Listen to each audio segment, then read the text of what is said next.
धर्माचा अजून मूर्तिमान पुतळा धर्माचा अजून मूर्तिमान पुतळा भासे जना भूवरी भासे जना भुवरी दीक्षा देऊनि जो जगतिया दीक्षा देऊनि जो जगतिया बद्धास हो उद्धरी बद्धास हो उद्धरी वाणीने वदता भागवती कथा वाणीने वदता भागवती कथा व्यासाप्रती भासला व्यासाप्रती भासला तो हा गुरुश्री जनार्दन असा तो हा गुरुश्री जनार्दन असा पाटांगणी शोभला पाठांगणी शोभला सद्गुरुनाथ महाराज की जय.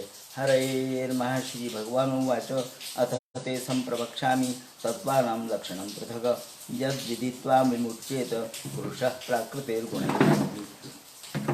भगवान वेदव्यास वर्णन करून सांगू लागले आणि शुकाचार्य राजा परीक्षितीला सांगतात. त्याचप्रमाणे मैत्रेय विदुराला सांगतात. सूत शौनकादिकांचा संवाद चालू आहे आणि इकडे मैत्रेय म्हणतात, हे विदुरा, कपिल महामुनी आपल्या आईला तत्वज्ञान सांगताना म्हणतात, हे आई, माझा भक्त हा माझ्याशिवाय कुणालाच भजत नाही. माझा भक्त हा माझ्याशी इतका एकनिष्ठ आहे की त्याला माझ्याशिवाय दुसरं कोणीच मोठं वाटत नाही. आणि याचबरोबर माझ्या भक्ताला ही जी भक्ती तो करतो ती साधन भक्ती नव्हे तर ती साध्य भक्ती आहे. त्याला भक्तीच साध्य करायची असते. त्याला मोक्षही नको असतो, त्याला मुक्ती नको असते. न लगे मुक्ती आणि संपदा संत संग देई सदा. याप्रमाणे जन्मोजन्मी भगवंताची भक्ती करणं हा त्याचा स्वभाव आहे आणि तीच त्याची साध्य भक्ती आहे, ज्याला आपण पराभक्ती असं म्हणतो. ती सर्वश्रेष्ठ भक्ती ही त्यांना प्रिय आहे. या दृष्टीने असा भक्त हा माझ्याशिवाय दुसरं कोणालाही भजत नाही. हे आई, भजन्त्यन्यया भक्त्या, अन्यया भक्त्या, अनन्य भक्तीने, अनन्य भावाने तो मला शरण येतो. अनन्याश्चिंतयन्तो माम ये जनाः पर्युपासते तेषां नित्याभियुक्तानां योगक्षेमं वहाम्यहम्. या ठिकाणी गीतेमध्ये जे भगवंतांनी सांगितलंय, अनन्य, जो अनन्य आहे, अर्थात अनन्य शब्दाने यावर व्याख्या करताना माऊलींनी अनन्यता यावर पतिनिष्ठता याची ज्याला जोड दिलेली आहे किंवा याचं उदाहरण दिलेलं आहे की ज्याप्रमाणे पतिनिष्ठ असलेली स्त्री आपल्या पतीशिवाय दुसरं कोणाला भजत नाही. आपल्या पतीचा कमीपणा जिथं होत असेल तिथे जाणार नाही. आपल्या पतीबद्दलचं ज्या ठिकाणी न्यूनता व्यक्त केली आहे तिथे ती बोलणार नाही. ती जशी पतिनिष्ठ आहे, ती सर्व भावाने, तिच्या सर्व अंतःकरणाच्या वृत्तीने जशी ती पतीशी परायण आहे, ज्याला आपण पतिपरायणता असं म्हणतो, ज्याला आपण या ठिकाणी पतिनिष्ठा असं म्हणतो, पातिव्रत्य असं म्हणतो. पती हेच तिथं दैवत आहे. जशी पतिव्रता स्त्री पतीशिवाय कोणाला भजत नाही, कोणाकडे पाहत नाही, कोणाशीही बोलत नाही, कोणाचाही या ठिकाणी कोणावरही प्रेम करत नाही. पतीच तिला एकमेव सर्व असतो. सर्वस्व हे पतीला तिने समर्पित केलेलं असतं. त्याप्रमाणे माझा भक्त हा माझ्याशी एकरूप असतो, अनन्य असतो. ही भूमिका त्यांनी मांडली. आणि मग भगवान म्हणतात, मदभयात वातिवातो यम सूर्यस्तपती मदभयात वर्षतींद्रो दहत यज्ञेर मृत्युश्चरते मदभयात. हे आई, मदभयात वातिवातो यम.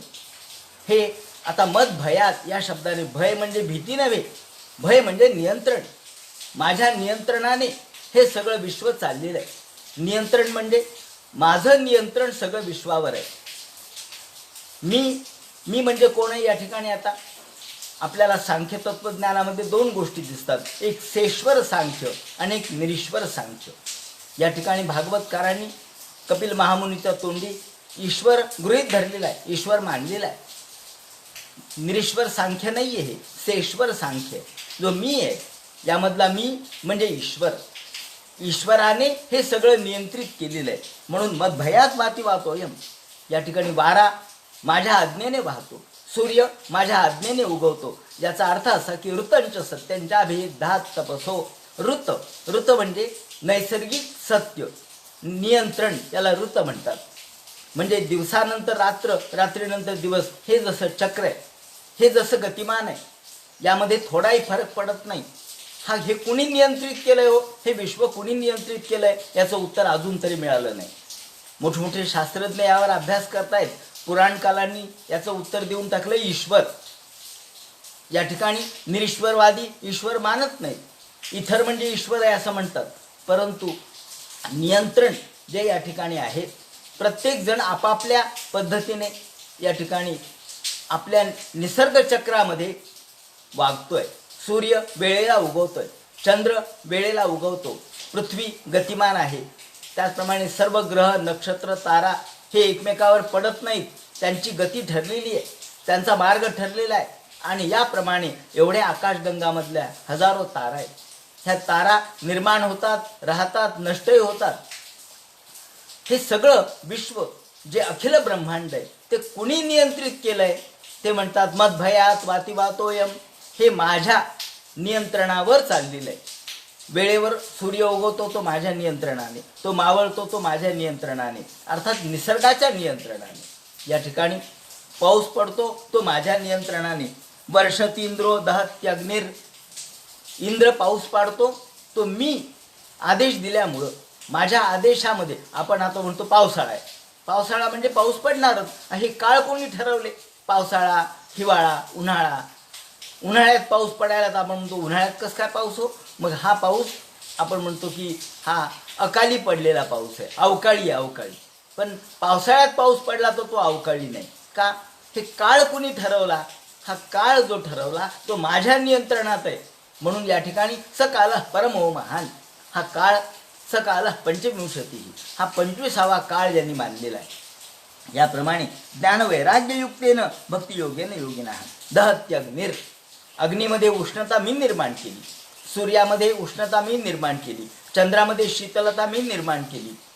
हे सगळं विश्व, विश्वातले गुण हे मी निर्माण केलेत आणि माझ्या नियंत्रणावर चाललेले आहेत. म्हणून क्षेमाय पादमूलम मी. आणि हे जर ज्ञान समजून घ्यायचं झालं तर तीव्रेण भक्ती योगेन. फक्त तीव्र भक्ती योग हाच या ठिकाणी याचं उत्तर आहे. या ठिकाणी बाकी कुठल्याही गोष्टीने भगवान कळणार नाही. भगवंतावरती फक्त निष्ठा ठेवा, भगवंतावरती विश्वास ठेवा, आपोआप सगळं कळत जाईल. भागवतकारांनी या ठिकाणी कपिल महामुनीच्या तोंडी भक्तिशास्त्र आपल्यासमोर मांडलेलं आहे. हे भक्तिशास्त्र विवरण करण्याचं काम त्यांनी कपिल महामुनीच्या तोंडी केलं आहे. या ठिकाणी भगवंत म्हणतात, अथ ते संप्रवेक्षामी. आता आई तुला मी वेगवेगळे तत्व सांगतो. तत्वानां लक्षणं पृथक यद्विदित्वा विमुच्यते पुरुषः प्राकृतेर्गुणैः. आता या ठिकाणी सांख्य तत्वज्ञानाकडे आपण पुन्हा जाऊ. सांख्य म्हणजे संख्या. या ठिकाणी जी संख्या सांगितली आहे ही संख्या म्हणजे 24 तत्व या ठिकाणी मानलेले आहेत, 24 गुण या ठिकाणी मांडलेले आहेत. आणि गुणावर हे सगळी गोष्टी अवलंबून आहेत. प्राकृतैर्गुणैः. हे समजलं म्हणजे माणूस किंवा व्यक्ती, जीव या प्रकृतीच्या गुणातून मुक्त होतो. म्हणून त्यांनी आता हे तत्वज्ञान सांगायला सुरुवात केली. अथ ते संप्रवक्ष्यामि. आई तुला आता मी लक्षणं वेगवेगळे सांगतो, तत्वलक्षणं सांगतो. यद् विदित्वा विमुच्येत पुरुषः प्राकृतिर्गुणैः. पुरुष हा गुंतलेला आहे कशामध्ये? प्रकृतीमध्ये. प्रकृती ही एक आहे, पुरुष अनेक आहेत. या ठिकाणी सांख्य तत्वज्ञान जीवांना पुरुष मानतं आणि प्रत्येक जीव हा परमात्म तत्वच आहे. परंतु तो गुंतला, तो अडकला, तो मायेच्या मध्ये बद्ध झाला म्हणून तो जीव झाला. जीव हा भाव आहे. किंवा जसं आपण म्हणतो बालपण त्याच शरीराला आहे, तारुण्य त्याच शरीराला आहे आणि वृद्धापकालय त्याच शरीराला आहे. शरीर एकच आहे, पण बालपण हा अवस्था आहे. मग आता बाल्यावस्था संपली, तारुण्याची अवस्था आली. ही अवस्था भेद आहेत. हे कशाचे? शरीराचे भेद आहेत, देहाचे भेद आहेत, अवस्था भेद आहेत. त्याप्रमाणे या ठिकाणी जीव हा भाव आहे, जीव ही अवस्था आहे. जीवाच्या अवस्थेच्या पलीकडे शिवावस्था आहे. म्हणून या अवस्थेच्या पलीकडे म्हणून अवस्थात्रयातीत, देहत्रयातीत, कालत्रयातीत असं जे आपण म्हणतो ते या अर्थाने की हे मायेचे विकार आहे. मायेमध्ये बद्ध झाला म्हणजे अवस्थेत आला, मायेत बद्ध झाला म्हणजे काळाच्या स्थितीत आला, मायेत बद्ध झाला म्हणजे या सगळ्या चौकटीमध्ये आला, आणि या चौकटीच्या बाहेर गेला म्हणजे मायेतून मुक्त झाला. मग आता तुला मी या ठिकाणी हे तत्व सांगतो. हे रजोगुण, तमोगुण आणि सत्वगुण हे प्रामुख्याने मायेचे गुण आहेत. आणि पुरुषा प्राकृतैर्गुणैः, तर प्रकृतीचे जे गुण आहेत त्या गुणापासून व्यक्तीला, जीवाला मुक्त व्हायचं आहे. अनादिरात्मा पुरुषो निर्गुणः प्रकृतेः परः. वास्तविक पुरुष हा अनादी आहे, अनंत आहे, परंतु तो जीव भावात आला, तो जीव अवस्थेत आला. आणि प्रकृती देखील अनादी अनंत अशा प्रकारची आहे. आणि पुरुष हा अनादी निर्गुण प्रकृतीपासून भिन्न आहे, परंतु तो प्रकृतीमध्ये आला, चौकटीत आला की तो असं गृहीत धरतो की मीच ही प्रकृती आहे, मीच ही माया आहे, मीच हे सगळं आहे असं तो गृहीत धरतो आणि इथे तो अडकतो. मग या ठिकाणी ते म्हणतात सयेष प्रकृतीम सूक्ष्म दैवीम गुणमयीम विभू. आता ही प्रकृती कोण आहे? भगवान म्हणतात ही गुणमयी आहे. प्रकृती म्हणजे माया, ही भगवंताची माया गुणमयी आहे, म्हणजे गुणयुक्त आहे. म्हणून आपण त्याला, त्या मायेला गुणमाया किंवा गुणरूप माया असं म्हणतो.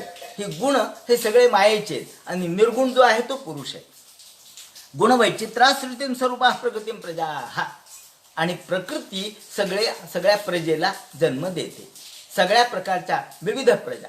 आता या विविध प्रकारच्या प्रजा कोणत्या आहेत? गुणवैचित्रा, गुणामध्ये वेगळेपणा, गुणवैचित्र्य, भिन्नत्व, भिन्नता, गुणांची भिन्नता ही प्रकृतीचा स्वरूप आहे.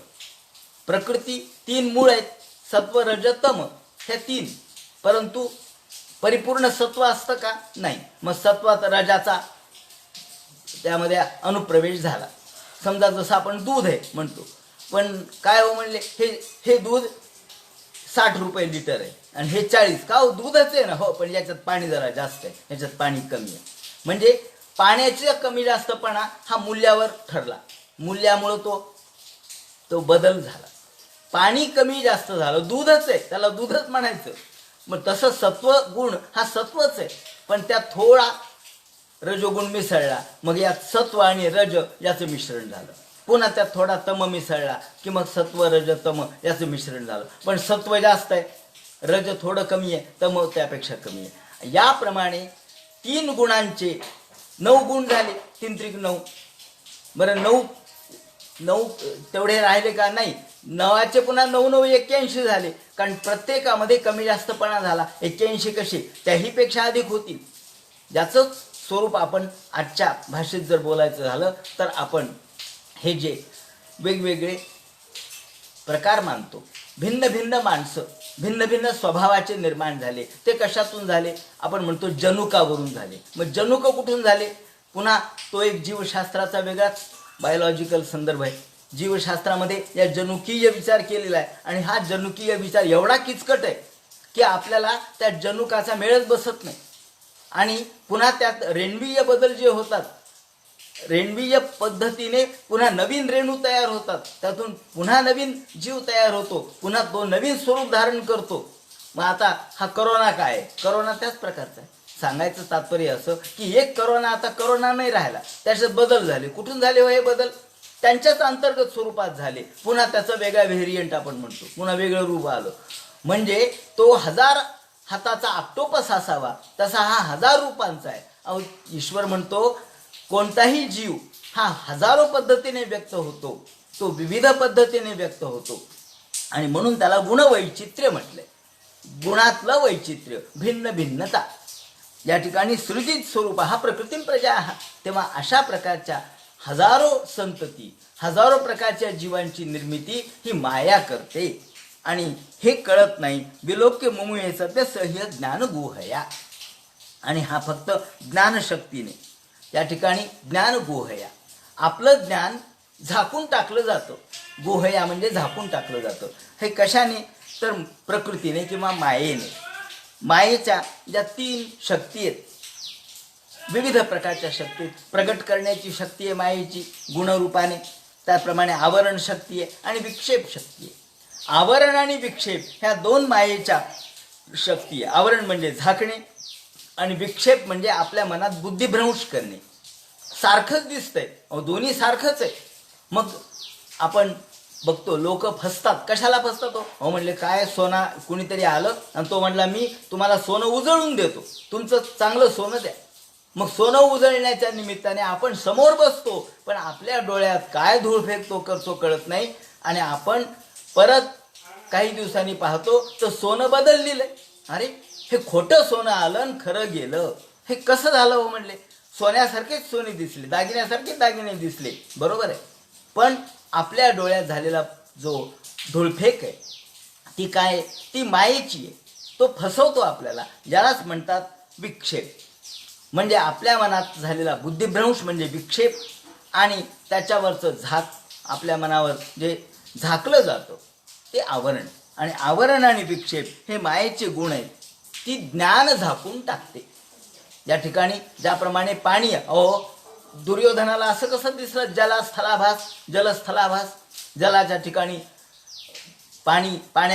जिथं पाणी नाही तिथं पाणी दिसलं, काच दिसली. आणि जिथे भिंत नाही तिथं भिंत दिसली. हे कसं दिसलं? ते म्हणतात वाटलं. वाटलं म्हणजे कशामुळे वाटलं? ज्ञान गुहया, ज्ञान झाकलं गेलं. हे ज्ञान जे आपल्या मनात ज्ञानशक्ती आहे, ती ज्ञानशक्ती मायेने झाकली जाते आणि आपल्या मनाला भ्रम होतो. हा भ्रम म्हणजेच विक्षेप आणि त्यावरचं आवरण झाकलं जाणे, हा त्याच्यावरचा मायेचाच एक आविष्कार असतो. एवं पराभिध्यानेन कर्तृत्वं प्रकृते पुमान. आणि पुमान म्हणजे व्यक्ती, जीव, हा या माये एवं पराभिध्यानेन कर्तृत्वं. वास्तविक हे सगळं कर्तृत्व मायेचे, पण मायेचं असलेलं कर्तृत्व पराभिध्यानेन, अभिध्यानेन. वास्तविक हे कर्तृत्व सगळं मायेचं आहे, पण जीव ते आपल्या स्वतःवर घेतो. हे माझंच आहे असं मानतो, हा मीच आहे असं मानतो, हे मी सगळं मीच केलंय असं मानतो. वास्तविक ह्या सगळ्या कृती मायेच्या आहेत. गुणांच्या द्वारे ह्या सगळ्या गोष्टी केल्या जातात. कर्तृत्वाचा अभिमान तो कर्ता रूपाने, खरं म्हणजे तो साक्षी आहे, तो कर्ता काहीच नाही, तो आनंद स्वरूप आहे. आणि आनंद स्वरूप असताना कर्तेपणा तो स्वतःकडे घेतो, भोक्तृत्व स्वतःकडे घेतो, कर्तृत्व स्वतःकडे घेतो. आणि मग तिथे सुख दुःख तो भोगतो. या ठिकाणी एका ठिकाणी रामदास स्वामींनी उदाहरण दिले की आपण एक खेळ खेळायला घेतो. उदाहरणार्थ एखादा बुद्धिबळाचे खेळ आहे. आपण बुद्धिबळासाठी चला रे बुद्धिबळासाठी पट मांडला. बुद्धिबळाच्या आधी हे सगळे घोडे, हत्ती, सैनिक, राजे हे कुठे होते हो? एका डब्यात पडलेले होते. त्या डब्यातले काढले, चला रे चला म्हणले आता बुद्धिबळ खेळू. बसले 2 जण बुद्धिबळ खेळायला बसले. मग राजा काढला, मग प्रधान काढला, हत्ती काढला, घोडा काढला, त्याचप्रमाणे उंट काढला आणि खेळण्याला सुरुवात झाली. एकाने खोटं खेळायला सुरुवात केली. आम्ही म्हणलं तू खोटं खेळलास? नाही माझं बरोबर आहे, मी याच ठिकाणी बरोबर दिलं पहा. आणि मग एकमेकांच्या गळ्यावर बसतात, एकमेकांच्या छातीवर बसतात, एकमेकांचा गळा धरतात. का रे म्हणले खोटं खेळलास तू, जा आता तुझ्याशी मी जन्मभर बोलणार नाही. का रे म्हणले भांडण कशामुळे झालं? तर म्हणले यांनी चाल चुकवली, यांनी जिथे चाल द्यायची तिथं दिली नाही आणि घर चुकवलं. पण हे पटही खोटा, हत्ती खोटा, घोडाही खोटा, उंटही खोटा, राजाही खोटा, प्रधानही खोटा, भांडण मात्र खरं. रामदास स्वामी म्हणतात ज्याप्रमाणे हे तुम्ही खोक्यातून काढलं आणि खेळायला सुरुवात केली, पण हा खेळ आहे हे तुम्ही विसरला. हे खरंच आहे असं तुम्ही मानलं. भांडण कुठे होतं? जेव्हा हे खरंच आहे असं मानतो. बरं झालं, खोटं खेळलं, बस झालं, बस मला आता खेळायचं नाही, भांडण करायची काय गरज होती? पण नाही, तिथे भांडण सुरू झालं. खोट्या खेळामधून, खोट्या गोष्टीमधून या पांडवांना वनवास खरा नाही का झाला? हो, सगळं खोटंच होतं, पण खराब वनवास घडला. खरं दुःख भोगावं लागलं. कशातून? खोट्यातून. म्हणून हे सगळं मायेची कृती खोटी आहे, पण ही सगळी खरी आहे असं आपण मानतो आणि यातून सगळे व्यवहार आपल्यावरती आपण घेतो. पारतंत्र्य ते म्हणतात एवं पराभिध्याने न कर्तृत्व प्रकृते पुमान कर्मसु क्रियमाणेषु गुणैरात्मने मन्यते तदस्य संस्कृती बंध पारतंत्र्य तत्कृतम. आणि एकदा मायेत अडकलं की पारतंत्र्य, एकदा मायेत अडकली की आपण आपलं स्वातंत्र्य हरवतो. जेव्हा भगवंताचे गुण दिलेले आहेत, भगवंताचे गुणाचं वर्णन केलेलं आहे, तेव्हा स्वातंत्र्य हे देखील भगवंताचा एक गुण मानलेला आहे. स्वातंत्र्य हा देखील भगवंताचा गुण आहे. आणि म्हणून या ठिकाणी आपल्याला आठवत असेल की सावरकरांनी स्वातंत्र्य देवीचं जेव्हा स्तोत्र लिहिलं तेव्हा त्या ठिकाणी गालावरच्या कुसुमी किंवा कुसुमांच्या गाली आणि विलसत सेल आली स्वतंत्रते भगवते विलसत सेल आली तू सूर्याचे तेज उदधीचे गांभीर्य ही तूची. हे स्वातंत्र्य देवतेचं स्तोत्र या ठिकाणी भारतीय स्वातंत्र्याच्या अनुषंगाने असेल, पण ते खरं ईश्वराचं स्तोत्र आहे. कारण स्वातंत्र्य हा ईश्वराचा स्वभाव आहे, स्वातंत्र्य हा ईश्वराचा गुण आहे आणि पारतंत्र्य हा मायेचा गुण आहे. पारतंत्र्य मायेचा गुण आहे, तिथं बंधन आहे. आणि स्वातंत्र्य म्हणजे स्वतंत्रता, परिपूर्णता, मुक्तता. जेव्हा एखादा पक्षी त्या ठिकाणी माऊलीने उदाहरण दिले की तो पोपट नळी सोडून जेव्हा निघून जातो तेव्हा नळीत अडकला की तो पारतंत्र्यात अडकला, पण नळीतून सोडून गेला, नळी सोडून गेला की तो मुक्त झाला. त्याला त्याच्या पंखाचं ज्ञान झालं, त्याच्या पंखाची जाणीव झाली, त्याच्या शक्तीची जाणीव झाली. त्याप्रमाणे ते म्हणतात की पारतंत्र्य हे मायेचा गुण आहे आणि स्वातंत्र्य हा भगवंताचा गुण आहे. कार्य कारण कर्तृत्वे कारण प्रकृतीम विदुः. आता या ठिकाणी कार्य कारण कर्तृत्वे कारणम प्रकृतीम विदुः भोक्तृत्वे सुखदुःखानां पुरुषं प्रकृते परम. सुख कुठे होते? हा भोग माझा आहे. इथे आपण भोगाशी तादात्म्य पावतो, भोगाशी एकरूप होतो आणि हा भोग माझा आहे, मला मिळाला पाहिजे असं आपल्याला वाटायला लागतं. इथे आपली चूक होते. आपण आनंदाच्या ऐवजी भोगानंदाकडे तल्लीन होतो आणि म्हणून दुःख रजोगुणामुळे होतं. रजसस्तु फले दुःखम. रजोगुण हा वायूचा आहे, सत्वगुण हा तेज आहे आणि तमोगुण ही पृथ्वी आहे. रजोगुण हा उत्साहवर्धक आहे, तमोगुण हा जाड्य आणणारा आहे आणि सत्वगुण हा प्रकाशक आहे. दुःख नष्ट करणं ही आपली इच्छा आहे. दुःख नष्ट करणं म्हणजे विवेकज्ञान प्राप्त करणं, पण तरी रज हे अवशिष्ट राहतच. बौद्धांनी, बौद्ध तत्त्वज्ञानांनी स्वरूपतः, परिणामतः आणि संस्कारतः असे दुःखाचे जे 3 प्रकार मानले, त्यापैकी व्याधी म्हणजे स्वरूपतः दुःख, परिणामतः म्हणजे कुपथ्य आणि संस्कारतः म्हणजे वासना किंवा इच्छा. या ठिकाणी कार्य कारण कर्तृत्व कारणम प्रकृतीम विदुः. कार्य आणि कारण आणि त्याचं कर्तृत्व. या ठिकाणी वस्तूमध्ये जे गुण दिसतात, आता हा सत्कार्यवाद आहे. सत्कार्यवाद म्हणजे वस्तूमध्ये जे गुण दिसतात ते कारणामध्ये सूक्ष्मपणाने असतात असं मानणं म्हणजे सत्कार्यवाद. कार्यामध्ये जे गुण आहेत ते कारणात सूक्ष्मपणाने असतात, बरोबर आहे. कार्य म्हणजे समजा झाड हे कार्य झालं, पण कारण काय? बीज आहे. बीज रूपाने बीजात सगळा वृक्ष आहे की नाही? आपण समजा बीज पाहिलं, एक वटवृक्षाचं बीज आहे, अगदी बारीक खसखशी एवढं बीज आहे. याच्यामध्ये पानं आहेत का? आहेत. मग दाखवा ना. मग नाही, आता कसे दिसतील?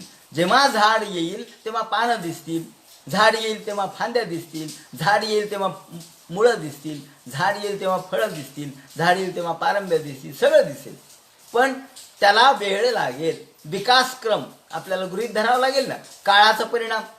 जोपर्यंत बीज तुमच्या जवळ आहे, ते मला झाड बघायचे, झाड कसं बघता येईल? बीज तुम्ही ठेवलं, तुम्ही ते बीज टाका, त्याला मातीचा संपर्क, पाण्याचा संपर्क, त्याला उन्हाचा संपर्क आला म्हणजे हळूहळू त्यातून अंकुर येईल काही दिवसांनी. म्हणजे काळाचा परिणाम झाला. जेव्हा तो काळात आला तेव्हा तो जगात आला, जेव्हा जगात आला म्हणजे मायेत आला, मायेत आला म्हणजे त्याचा विकास झाला. या ठिकाणी वस्तूमध्ये जे गुण दिसतात ते कारणामध्ये सूक्ष्मपणाने असतात. जगदुत्पत्ती ही शून्यातून होऊ शकत नाही असं बौद्ध मत, ते योग्य नाही आहे. बौद्ध मत म्हणतं की सगळं शून्य आहे, सगळं शून्य आहे.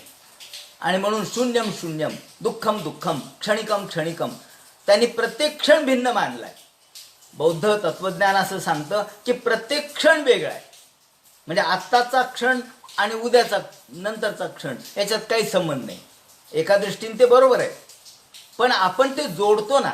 आपण आजच्याला उद्याची गोष्ट जोडतो, उद्याला परवाची. कार्यकारण भाव कसा जमेल मग? मग बौद्ध मत स्वीकारलं तर कार्यकारण भावाला अर्थ राहणार नाही ना. म्हणून पूर्णपणे तुटक अशा स्वरूपात विचार नाही करता येत. जसं पाण्याची धार ही तुटक स्वरूपाची असते, थेंब तुटक स्वरूपाचा असतो, आणि तेलाची धार ही एकरूप स्वरूपाची असते. तसं जरी हा काळ तुटक असला तरी त्याला कार्यकारण संबंध आहे, आणि कार्यकारण संबंध आहे म्हणूनच ह्या सगळ्या कृती घडतात. आपण म्हणतो तू का रागावला रे? काल त्याने मला असं केलं. म्हणजे कालचा संबंध आजशी आला का नाही? हो, आला. वास्तविक काल हा दिवस वेगळा आहे, आज हा दिवस वेगळा आहे असं का नाही मानत आपण? नाही नाही नाही, कालचा दिवस जरी वेगळा असला तरी कालचा परिणाम माझ्यावर आज झाला ना, कालही झाला, आणि त्या परिणामातून मी त्याची माझी प्रतिक्रिया व्यक्त केली. ही त्या कारणाशी, या कार्याचा संबंध आला. म्हणून बौद्ध मत आपल्याला स्वीकारता येत नाही. सृष्टी ही गुणकर्मवती आहे, म्हणजेच कारणामध्ये जे गुण आहेत तेच कार्यामध्ये निर्माण होतात. मूलद्रव्य हे आदिकारण आहे. प्रकृती ही प्रधान आहे. प्रकृती विकृती म्हणजे जग. या ठिकाणी प्रधान शब्द जो वापरला तो प्रकृतीसाठी. जसा बीजातून वृक्ष उत्पन्न झाला, दुधातून दही निर्माण झालं. सत्कार्यवाद असं सांगतो आपल्याला. छांदोग्य उपनिषद आणि गीतेचा आधार या ठिकाणी घेता येईल. कथम सतः सत जायते, छांदोग्य उपनिषद म्हणतं कथम सतः सत जायते, आणि नासतो विद्यते भावो अशी गीता म्हणते. तिळातून तेल निघू शकतं, वाळूतून नाही. आपण म्हणायला फक्त म्हणीपुरतं ठीक आहे की प्रयत्ने वाळूचे कर्ण रगडिता तेलही गळे. प्रयत्नवाद सांगण्यासाठी ही भाषा कशी आहे? ही भाषा जी आहे ती केवळ एका गोष्टीचं महत्त्व सांगण्यासाठी आहे. ज्या गोष्टीचं म्हणजे प्रयत्नवादाचं महत्त्व सांगण्यासाठी आहे. याचा अर्थ प्रत्यक्षात वाळूतून तेल निघत नसतं. तेल तिळातूनच निघणार, वाळूतून निघणार नाही. म्हणून जे ज्याच्यात आहे तेच त्याच्यातून निघू शकेल. म्हणून जे कारणात आहे तेच कार्यामध्ये व्यक्त होईल. म्हणून उपादान ग्रहणात असा या ठिकाणी सिद्धांत आहे. उपादान ग्रहणात सर्व संभवात शक्तश्च शक्य करणात कारणभावात च. या ठिकाणी उपादान ग्रहणात, उपादान म्हणजे कारण. माती आहे म्हणून घडा तयार झाला. आकाशात नुसता घडा तयार होऊ शकत नाही. माती आहे म्हणून गणपती तयार झाला. म्हणजे उपादान काय? माती आहे. उपादान काय? चिकण माती आहे. आणि त्यातून कार्य घडलं एखाद्या मूर्तीचं. म्हणून उपादान ग्रहणात सर्व संभवात शक्तश्च शक्य करणात कारणभावाच पटतंतुवत या ठिकाणी उदाहरण आपण देऊ शकतो. नवीन काहीच निर्माण होत नसतं. म्हणून आपण म्हणतो निसर्गाने हे निर्माण केलं. निसर्गाने आपोआप कसं निर्माण होईल? विज्ञानाला सुद्धा हे निर्माण करता येत नाही. अहो, जीव सुद्धा निर्माण करता येत नसतो. प्रयोगशाळेत तुम्हाला जीव निर्माण करता येणार नाही. किती प्रयत्न केला, शास्त्रज्ञ किती जरी झटले तरी प्रयोगशाळेमध्ये आम्हाला जीव निर्माण करता येत नाही. सांख्यांचा गुण या ठिकाणी शक्तिवाची आहे. शक्ती म्हणजे गुण म्हणजे शक्ती, त्यातली अंतःशक्ती म्हणजे गुण. गुण म्हणजे नुसत्या गोड तिखट आंबट एवढ्यापुरतं नाही, किंवा त्रिगुण या स्वरूपात नाही, सत्व रजतम एवढ्यापुरतं नाही. गुण म्हणजे शक्ती, किंवा शक्ती म्हणजे एनर्जी ज्याला आपण म्हणतो.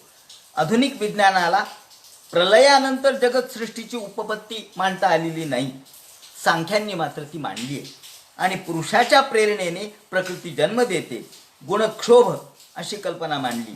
आणि सत्व रज आणि तम ह्या परस्पर विरोधी पण याला जोडणारा दुवा रजाचा आहे. वास्तविक सत्व ही प्रवृत्ती वेगळी आहे, तमोवृत्ती वेगळी आहे, आणि रजोवृत्ती ही भिन्न आहे. पण याला जोडणारा जो दुवा आहे तो रज प्रवृत्तीचा आहे. म्हणून सत्व रज तम ह्या जरी परस्पर भिन्न प्रवृत्ती असल्या तरी ह्या भिन्न प्रवृत्ती एकत्र कशा काय काम करतात हो? त्याचं कारण तुम्हाला सांगतो. त्याचं कारण असं आहे की आपली जीभ आहे. उदाहरणार्थ ही जीभ ओली सतत असते, कारण ओलेपणा असल्याशिवाय जीभ काम करू शकत नाही. पण जिभेच्या ठिकाणी तर अग्नीचं स्थान आहे हो. आपण म्हणतो ना अग्नी वाची, वाची म्हणजे अग्नी, वाची म्हणजे वाचेच्या ठिकाणी किंवा जिभेच्या ठिकाणी. अग्निर्मे वाचिशितः वाग हृदय हृदय मयी अहम अमृते अमृतम ब्रह्मणी. अग्नी आणि पाणी हे एकत्र राहील का? नाही राहणार. मग या ठिकाणी अग्नी आणि पाणी हे एकत्र कसं काय आलं? जिभेच्या ठिकाणी तिथं अग्नी आहे, अग्नितत्वही आहे. कारण अग्नी आहे म्हणून तर जीभ आपल्याला आपण बोलू शकतो, चालू शकतो, ती लुळी पडत नाही.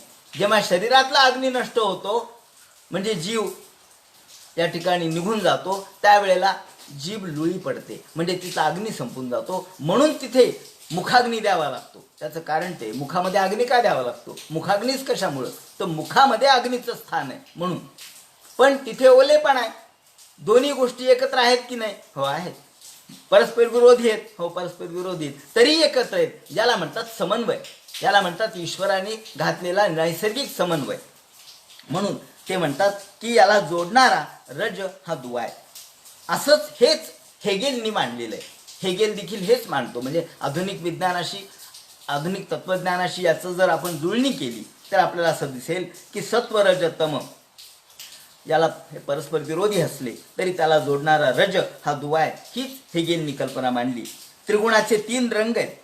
सत्व हा बुद्धीचा, तेजाचा रंग आहे. तो मस्तिष्क आणि मेरुदंड या ठिकाणी राहणार आहे आणि तो शुभ्र वर्णाचा आहे. रज हा रक्तवर्णाचा आहे, तो लाल रंग आहे रक्ताचा. आणि तम हा अशुद्ध रक्ताचा काळा रंग आहे. याप्रमाणे 3 रंग आपण या ठिकाणी वापरू शकतो. 3 रंग म्हणजे त्रिगुण. एक पांढरा रंग, एक लाल रंग आणि दुसरा काळा रंग. आपण बघितलं उपनिषदामध्ये सुद्धा लोहित शुक्ल कृष्णान असं म्हटलंय. याप्रमाणे गती रुद्ध झाली की जाड्य येतं, गती थांबली की जाड्य येतं, जडपणा येतो. हा जडपणा तमोगुणाचं वैशिष्ट्य आहे. या ठिकाणी नर्व फायबर्स म्हणजे सत्व, आर्टेरियर ब्लड म्हणजे क्रियाशील घटक तो रज आहे आणि व्हेनस ब्लड हा तम आहे. आपण जर शरीरशास्त्राच्या दृष्टीने विचार केला तर नर्व फायबर म्हणजे सत्वगुण सत्व, आर्टेरियर ब्लड म्हणजे क्रियाशील घटक हा रज आणि व्हेनस ब्लड म्हणजे तम. या दृष्टीने आपण जर बघितलं तर सत्व रज तम हे 3 गुण आपल्या शरीरात आहेत, म्हणून आपल्या शरीराचं कार्य चांगलं चालतं. सांगायचं तात्पर्य असं की हे सत्व रज तम परस्पर भिन्न विरोधी घटक असून सुद्धा रजोगुण त्याला उपष्टंभक आहे. त्यांनी उदाहरण दिलेलं आहे की कार्य, कारण आणि कर्तृत्व, उपादान, निमित्त आणि सामान्य असे 3 कारण आपल्याला दिसतात. उपादान कारण, निमित्त कारण आणि सामान्य कारण. वेदांतानी आणि सांख्याने हे सांगितलंय. हे कारण कार्यरूपाने प्रगट होत असतं. याचा समन्वय रजोगुण घालतो. म्हणून त्यांनी प्रदीपश्च यथा कार्यम प्रकरोत्यर्थदर्शनम वर्तिस्तैलम यथार्चिश्च विरुद्धाश्च परस्परम. देवी भागवतातलं उदाहरण सांख्य तत्वज्ञानाला लागू पडतं. त्यांनी दिलेले एकत्र स्थाह पदार्थान प्रकुर्वन्ति प्रदर्शनम. या ठिकाणी सद आणि असद. सद म्हणजे प्रत्यक्ष तत्व, जीव ईश्वराचं तत्व, आणि असद म्हणजे मायेचं तत्व. त्याप्रमाणे त्या 3 गुणांनी माया कार्य करते. पण हे 3 गुण परस्पर भिन्न असून सुद्धा हे कार्य कसं होतं ते म्हणतात प्रदीपश्च यथा कार्यम प्रकरोत्यर्थ दर्शनम. ज्याप्रमाणे प्रदीपश्च दिवा लागतो. आता दिव्यामध्ये काय आहे? दिव्यामध्ये तेल आहे, दिव्यामध्ये वात आहे आणि दिवा म्हणजे अग्नी आहे. ह्या 3 गोष्टी परस्पर भिन्न आहेत. खरं म्हणजे वात ही वेगळी आहे, तेल वेगळं आहे आणि प्रकाश वेगळा आहे. परंतु या 3 गोष्टीचं एकत्रीकरण म्हणजे दिवा. प्रदीपश्च यथा कार्यम प्रकरोत्यर्थ दर्शनम वर्ती स्थैलम यथा स्थिरश्च. वर्ती म्हणजे वात, तेल आणि दिवा. विरुद्धाश्च परस्परम हे परस्पर विरुद्ध आहेत, तरी सुद्धा तेल, वात आणि पावक हा परस्पर विरुद्ध आहे, तरी त्यातून प्रकाश मात्र पडतो, प्रकाश व्यक्त होतो. म्हणून त्यांनी वर्णन केलं की गुण कसे आहेत. तर गुणाचं वर्णन करत असताना मेघातून पडणारं पाणी एक आहे.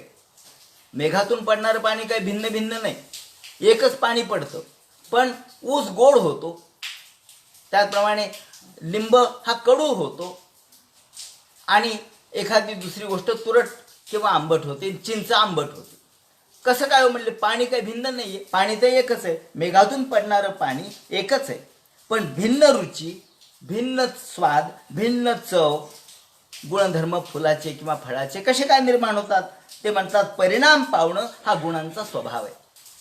परिणाम पावणं, कारण बीजाचे गुण आहेत, ते बीजाचे गुण या ठिकाणी परिणाम पावतात. परिणाम पावणं हा गुणांचा स्वभाव आहे. त्यामुळं गुण हे मायेचे आहेत आणि परिणाम पावणं हा गुणाचा स्वभाव आहे. त्यामुळं त्यामध्ये भिन्नता आपल्याला अनुभवायला येते. कार्य, कारण आणि कर्तृत्व. कारणं प्रकृतीं विदुः भोक्तृत्वे सुखदुःखानां पुरुषं प्रकृतेः परम. परंतु याचं सुखदुःख पुरुष प्रत्यक्षात यापासून अलिप्त आहे. पुरुष यातून भिन्न आहे, पुरुष यापासून अलग आहे, पण तो स्वतःला याच्यात गृहीत धरतो, स्वतःच आपल्यावरती सगळ्या गोष्टींचा सुखदुःखाचा आरोप करतो आणि त्यामध्ये तो अडकतो. देवहूती विचारते प्रकृते पुरुषस्यापि लक्षणं पुरुषोत्तम ब्रूहि कारणयोरस्य सदस्यदात्मकम. अहो देवा, तुम्ही आता सांगितलं की विश्वाचं स्थूल सूक्ष्म कार्य हे ज्याचं स्वरूप आहे, ते त्याचं कारण आहे आणि ती प्रकृती आहे आणि पुरुष लक्षण हे तुम्ही सांगता. तेव्हा मला पुरुषाचं लक्षण सांगितलं, पण पुरुष हा यामध्ये अडकतो कशासाठी हे कळलं नाही. स्थूल सूक्ष्म सत आणि असत यामध्ये तो का अडकतो, या प्रकृतीच्या कार्यामध्ये तो का अडकतो, त्याची अडकण्याचं कारण तो अज्ञानवश का होतो हे सांगा. असं म्हटल्यानंतर भगवान म्हणतात की ज्या वेळेला ही निर्माण विश्व कसं होतं, ही विश्व ही माया निर्माण कशी करते, ते म्हणतात की याला गुणविकासवाद आता मला तुला सांगावं लागेल. आजच्या नव्या भाषेत सांगायचं झालं तर गुणविकासवाद हा सगळा विश्वनिर्मितीचा सिद्धांत त्याने गुणविकासवादाच्या म्हणजे उत्क्रांतीवादाच्या पद्धतीने मांडलेला आहे. आधुनिक वैज्ञानिक 92 मूलतत्व मानतात, यांनी 24 मूलतत्व मानलेले आहेत. यत्तत् त्रिगुणम अव्यक्तम नित्यम सदात्मकम प्रधानम प्रकृतीम प्राहु रविशेषम विशेषवत. प्रधानम प्रकृतीम, प्रधान शब्द वापरलाय तो प्रकृतीसाठी. प्रधान म्हणजे मूळ माया, प्रधान म्हणजे मूळ प्रकृती. आणि ही जी प्रकृती आहे ती प्रधान स्वरूपाची, तिला प्रधान तत्व म्हणतात. आणि पंचभीर ब्रह्म चतुर्भीर दशभीर तथा, याप्रमाणे पंचमहाभूत, पंच तन्मात्रा, त्याप्रमाणे 4 अंतःकरण आणि 10 इंद्रिय, असं मिळून 24 हा सगळा समूह आहे. हा सगळा प्रकृतीचं कार्य आहे. आणि म्हणून एतत् चतुर्विंशिकम गणम प्राधानिकम विदुः, याला 24 तत्वांना प्राधानिक सर्ग असं म्हणतात. कारण प्रधानापासून झालेला म्हणजे मायेपासून झालेला सर्ग म्हणून त्याला प्राधानिक सर्ग असं म्हणतात. हा गुणविकासवाद आहे. आधुनिक वैज्ञानिक दृष्टिकोनातून सांख्यचा परिणामवाद. जगात नवं असं काहीच नाही, कारणांचा विकास आणि त्यातलं परिवर्तन. परिणाम म्हणजे जग. जग म्हणजे काय, एका शब्दात, आधुनिक शब्दात सांगायचं तर कारणांचा परिणाम. जे कारण आहे त्याचा विकास. मूळ कारण काय, मूळ कारण जे आहे त्या मूळ कारणाचा विकास म्हणजे हे विश्व आहे. मग आता या ठिकाणी यत्तत् त्रिगुणम अव्यक्तम, हे मूळ त्रिगुण अव्यक्त स्वरूपामध्ये होतं. त्रिगुणही नव्हते, गुण साम्यावस्था होती. म्हणजे गुण भगवंताशी एकरूप झालेले होते. परिपूर्ण अवस्थेमध्ये, साम्यावस्थेमध्ये हे गुण परिपूर्ण व्यक्त झालेले नव्हते, अव्यक्त स्वरूपात होते. यत्तत् त्रिगुणम अव्यक्तम, त्रिगुण अव्यक्त, नित्य कारण स्वरूप आहे आणि निर्विशेष आहेत. आता हे जे मूळ त्रिगुण आहेत ते व्यक्त झालेले नाहीत. ही जी साम्यावस्था आहे त्या साम्यावस्थेमध्ये विश्व कसं प्रगट होतं हे ते सांगतात. साम्यावस्था म्हणजे जिथे त्रिगुण नाहीत, काहीच नाही, ना सदासीन नो सदासीन नो रजो नो व्योमा परो यथा.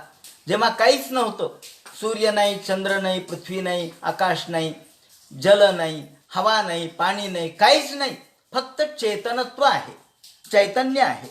आणि या चैतन्यामध्ये जी साम्यावस्था आहे, जसं शांत पाणी आहे, शांत जल आहे, लाटा सुद्धा नाही, मग आता त्याला आपण पाणीच म्हणतो. पण जेव्हा एकदम वादळ सुटतं आणि लाटा उसळायला लागतात, तेव्हा पाणी प्रगट व्हायला लागतं. अहो किती शांत पाणी होतं, जसं मला वाटलं आरसाच आहे.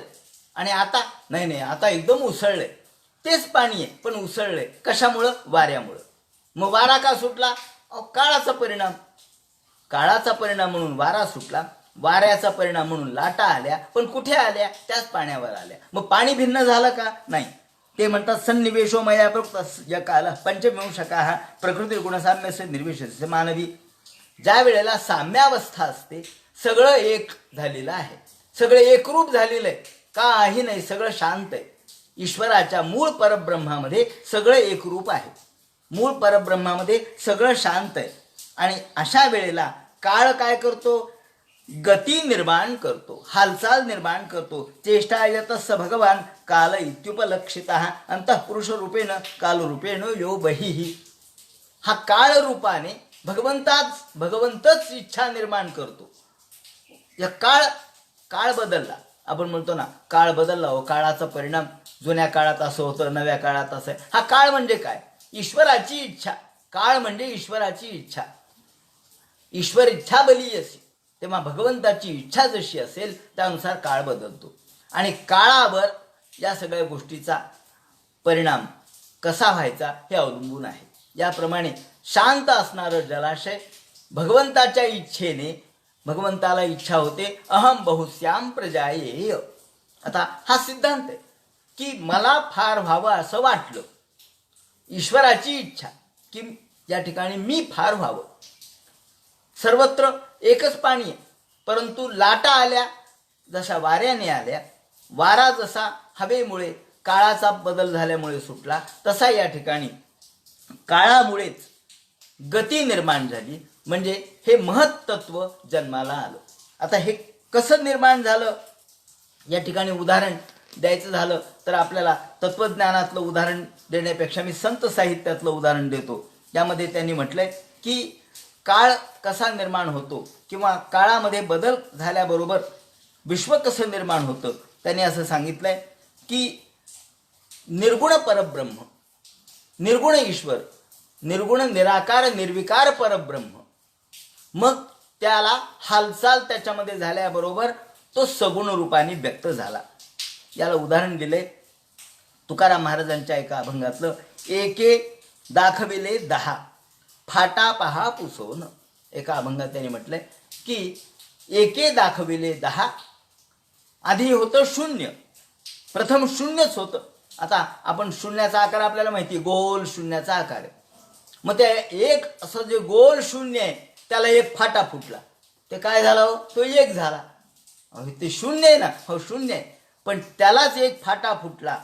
ते म्हणतात एके दाखविले 10 फाटा पहा पुसोन. मग फाटा पुसून टाकला. तो जो एकाचा फाटा आहे तो पुसला. काय झालं? पुन्हा शून्यच राहिलं. फाटा निर्माण झाला की एक झाला. तुम्ही ते याला शून्य म्हटलात ना, हो शून्य म्हटलो, पण आता फाटा आला ना. म्हणजे आधी निर्गुण निराकार परब्रह्म आहे, त्याला थोडा फाटा फुटला, त्यात बदल झाला की तो सगुण साकार झाला. म्हणून प्रथम शून्य आहे, त्याला फाटा म्हणजे आकार आला, ते कार्यान्वित झालं. कार्यान्वित झाल्यानंतर त्याचा विस्तार झाला. एकाचे 2 झाले. कुठून आले 2? 1 अधिक 1 बरोबर 2. 2 कुठून आले? 1 अधिक 1. 1 कुठून आला? शून्यातून. आधी शून्य होतं, त्याला फाटा फुटला की तो 1 झाला. एकाचे 2 झाले, 2चे 4 झाले. आपण म्हणतो ना एकाचे 2 करून सांगते, एकाचे 2 करून सांगते म्हणजे जास्त. आणि मग दोघं होते. आता तिघं कश काय झाले? 2 नवरा बायको, 2 जण आहेत. नंतर लग्न झालं की 3 झाले. कश काय 3 झाले? 2चे 3 होतात, 3चे 4, 4चे 5, करत या ठिकाणी 10. आता 10च का म्हटलंय? त्याचं कारण असं आहे की 10 प्रकारची सृष्टी निर्माण झालेली आहे. 9 प्रकारचे 9 सर्ग सांगितलेत आणि 10वा सर्ग देवांचा आहे. त्यामुळे 10 प्रकारची सृष्टी आहे, 10 प्रकारचे सर्ग आहेत. पशुपक्ष्यांचा सर्ग आहे, मानवांचा सर्ग आहे, वृक्षाचा सर्ग आहे, राक्षस, पशु, पक्षी, यक्ष, देव, किन्नर हे सगळे मिळून 10 सर्ग आहेत. म्हणून त्यांनी 10 शब्द वापरले. एके दाखविले 10, एकातूनच 10 झाले. फाटा पहा पुसवणं, फाटा पुसला की तो शून्यच राहिलं, म्हणून त्याचा विस्तार 10 आहे, मूळ शून्य आहे. विस्तार म्हणजे व्यवहार. हा व्यवहार माईक आहे, पण तोच आपण खरा मानतो. या ठिकाणी ज्ञानेश्वरांच्या अमृतानुभवामध्ये त्यांनी म्हटलंय, एका एकू वेचला शून्य बिंदू शून्य पुसला. शून्य हा शून्य बिंदू आहे, पण शून्य बिंदू हा त्याला बदल झाला, त्यामध्ये फाटा फुटला. एका एकू वेचला, त्याचा एक झाला की आपण त्याला फाटा फुटल्याबरोबर एक म्हणतो. विकार झाला, विकार झाला म्हणजे बदल झाला. विकार या शब्दाचा अर्थ नेहमीच वाईट आहे असं नाही. विकार म्हणजे बदल. हा बदल झाल्याबरोबर त्याचा एक झाला. मग शून्य, महाशून्य त्याचे प्रकार दिले त्यांनी. एकनाथ महाराजांनी म्हटलंय त्यांच्या भागवत ग्रंथामध्ये, पूर्णासी फाटा काढीचे. पूर्ण म्हणजे गोल, शून्य पूर्ण म्हणजे शून्य. ओम पूर्णमद पूर्णमिदं पूर्णात् पूर्णमुदच्यते पूर्णस्य पूर्णमादाय पूर्णमेवावशिष्यते. ही श्रुती आहे. पूर्ण म्हणजे शून्य. पूर्णासी फाटा काढीजे या नाम एक म्हणजे, नाथ म्हणतात. पूर्णाला फाटा काढला त्याला तुम्ही एक म्हटलात. एक कसं काय म्हणला तो? हे तर शून्य आहे. हो, पण तो फाटा निघाल्यामुळे एक. एकपणे ही पूर्ण असी जे, एक जरी असला तरी तो पूर्णच आहे. मूळ पूर्ण आहे ते. मूळ निर्गुण निराकार परब्रह्म आहे. त्याला सगुण साकाराचा, म्हणून सगुण निर्गुण एक जे म्हणतात ते हे आहे. सगुण निर्गुण एकू गोविंदू रे. म्हणून तुझं सगुण म्हणो की निर्गुण रे, सगुण निर्गुण एकू गोविंदू रे. शून्य, शून्याला फाटा फुटला म्हणून एक झाला. मग या शून्यात काही बदल झाला का? नाही. मग एक कुठून आला? शून्यातून आला. त्याप्रमाणे निर्गुणातूनच सगुण प्रगट झालं. सगुण आणि निर्गुण दोन्ही एकच आहे. फक्त निर्गुणाला फाटा फुटला म्हणून सगुण झालं. शून्य ही निर्मिती आहे, एक, आणि त्यालाच आपण अद्वैतातून द्वैत झाला असं म्हणतो. एकासी एक मिळविजे ते दोनपणी होय दुजे. एकात एक मिसळला की दोन झालं असं एकनाथ महाराजांनी म्हटलंय. याप्रमाणे हा कसं निर्माण झालं विश्व, या ठिकाणी तत्वज्ञानाच्या दृष्टीने विचार केला आणि संत साहित्याच्या काही प्रमाणांचा विचार केला तर असं दिसेल की भगवंतानी हे विश्व निर्माण केलं ते मायेच्या द्वारे. म्हणजे तिथं विकार झाला. विकार हे मायेचं स्वरूप आहे. त्यामुळं सन्निवेशो माया प्रतो या काला पंचविंशका, 25वा काळ मानलाय त्यांनी. म्हणजे ज्या ठिकाणी पंचज्ञानेंद्रिय, पंचकर्मेंद्रिय, पंचतन्मात्रा, त्याप्रमाणे पंचमहाभूत हे झाले 20, मन बुद्धी चित्त अहंकार हे झाले 24 आणि 25वा काळ. आता काळ हाच ईश्वर. काळ म्हणजेच ईश्वर. म्हणून आपण म्हणतो ना, कालाय तस्मै नमः. काल म्हणजेच ईश्वर आहे. हा काळ या ठिकाणी त्याची इच्छा झाली की मी फार व्हावं आणि यातून तो व्यक्त झाला. प्रकृतीर गुणसाम्यस्य. आधी गुणसाम्य होतं, म्हणजे प्रलयकालीन अवस्था होती. त्याच्यात बदल झाल्याबरोबर निर्मितीला सुरुवात झाली. निर्विशेषस्य मानवी चेष्टायतस भगवान काल इत्युपलक्षितः अंतः पुरुषरूपेण कालरूपेण यो बहिः समन्वयतेश सत्वानां भगवान आत्ममायया. भगवान आपल्या आत्ममायेने, आता माया कुठून बाहेरून आणली नाही त्यांनी, माया त्याचीच आहे. जशी आपण एखादी वस्तू उचलायची असती म्हणजे आपण शक्ती लावतो. ही शक्ती कुठून आणली हो? आपल्या जवळ होती. मग वस्तूचं काम झालं, शक्ती कुठे गेली? आपल्यातच गेली. जेव्हा ती काम करायचे त्यावेळेला येते आणि काम संपलं की ती आपल्यातच एकरूप होते. त्याप्रमाणे भगवंताची माया विश्व निर्माण करायच्या वेळेला प्रगट होते, कार्यरूपाने दिसते आणि काम झाल्यानंतर ती पुन्हा ईश्वरात एकरूप होते. म्हणून सगुण निर्गुण एक मानले. समन्वयतेश सत्वानां भगवान आत्ममाया, आत्ममाया असा शब्द वापरलाय. आणि म्हणून दैवात क्षुभित धर्मिण्याम स्वस्याम योनो परः पुमान. आता मूळ प्रश्न असा आहे की देवाला इच्छा तरी का झाली हो? म्हणजे मी फार व्हावं, कशाला इच्छा झाली? सगळे बरे होते प्रलयामध्ये निवांत, कोणाला जन्म नाही, कोणाला दुःख नाही, कोणाला काही नाही. ते म्हणले अहो या जीवांचे कर्म, या जीवांचे जे कर्म आहेत ते भगवंताला स्वस्थ बसू देत नाहीत ना. अहो ज्यांचे ज्यांचे कोणी चांगलं काम केलंय, कोणी वाईट काम केलंय, त्यांचे कर्म त्याचं प्रायश्चित्त त्यांना दिलं पाहिजे ना. ते कोणी भोगायचं? मग ते तसंच राहून जाईल ना. मग ते म्हणतात मात्रार्थांचे भावार्थांच आत्मने कल्पनायच. आपल्या 11व्या या वेदस्तुतीमध्ये त्यांनी म्हटलंय मात्रार्थांच भावार्थांच आत्मने कल्पनायच. 10व्या स्कंदाच्या 87व्या अध्यायामध्ये म्हटलंय मात्रार्थांच भावार्थांच आत्मने कल्पनायच. मात्रार्थ आणि भावार्थ म्हणजे या सगळ्या जीवांचे जे कर्म आहेत ते कर्म आणि त्यांचे कर्मानुसार त्यांना जे पापपुण्य भोगायचे ते भोगण्यासाठी देवाला इच्छा होते की यांचे कर्म यांना भोगू द्या. आणि म्हणून भगवंताला इच्छा होते. म्हणजे भगवंताची इच्छेच्या मागं या जीवांचे कर्म कारणीभूत आहेत. म्हणून ते म्हणतात दैवाक्षुभित धर्मिण्याम स्वस्याम योनो परः पुमान. आणि आदत्त वीर्य सासूत महत्तत्वम हिरण्मयम. आणि मग भगवंताच्या आत्ममायेने महत्तत्व निर्माण होतं. महत्तत्व निर्माण झाल्याबरोबर महत्तत्वातून अहंकार निर्माण होतो. अहंकारातून पुढे या पंचमहाभूतापैकी आकाश तत्व निर्माण होतं. विश्वमात्मगतम व्यंजन कूटस्थो जगदंकुरहा. जगाचा अंकुर उगवतो. शब्द फार चांगला वापरलाय, जगदंकुरहा. ज्याप्रमाणे आपण झाड लावलं म्हणजे बी आधी पेरतो आणि बी पेरल्यानंतर 3-4 दिवसानंतर एक बारीक अंकुर निर्माण होतो. अंकुर झाला म्हणजे अंकुरित झालं, पुन्हा प्रगट झालं. तसं विश्व पुन्हा व्यक्त होतं, पुन्हा प्रगट होतं. जगदंकुर, जग म्हणजे जणू काही झाड आहे आणि या झाडाचं बीज देवाजवळ आहे. ते बीज भगवंत पुन्हा प्रगट करण्यासाठी मायेच्या स्वाधीन करतो आणि मायेच्या द्वारे जगदंकुर प्रगट होतो. स्वदेशसा पिबत तीव्र मात्म प्रस्वापनम तमाहा यत्तत्सत्वगुणम स्वच्छम शांतम भगवतः पदम. याप्रमाणे भगवंताच्या या इच्छेने माया कार्य करते.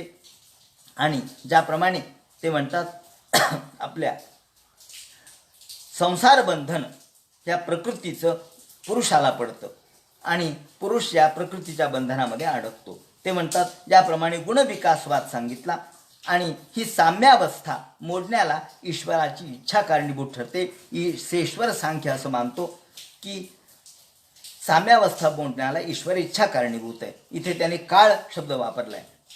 याप्रमाणे या विश्वाची निर्मिती कशी होते. आता विश्वाची निर्मिती झाल्यानंतर विश्व कशा पद्धतीने व्यक्त होतं, मूळ पुरुष हा कसा आहे आणि प्रकृती ही कशी आहे, त्याचप्रमाणे त्यांचं स्वरूप कसं आहे, भगवंत हा विश्व निर्माण कसं करतो, विश्वाचं परिपालन आणि विश्वाचा संहार कसा होतो, या संबंधीचं जे विवरण ते करतील तो सगळा भाग उद्याच्या चिंतनामध्ये आपण सांगूया. कुंडली कवरदे हर विठ्ठल, सीताकांत स्मरण जय जय राम, पार्वती पते हर हर महादेव, श्रीमज्जनार्दन गुरुमूर्तये नमः.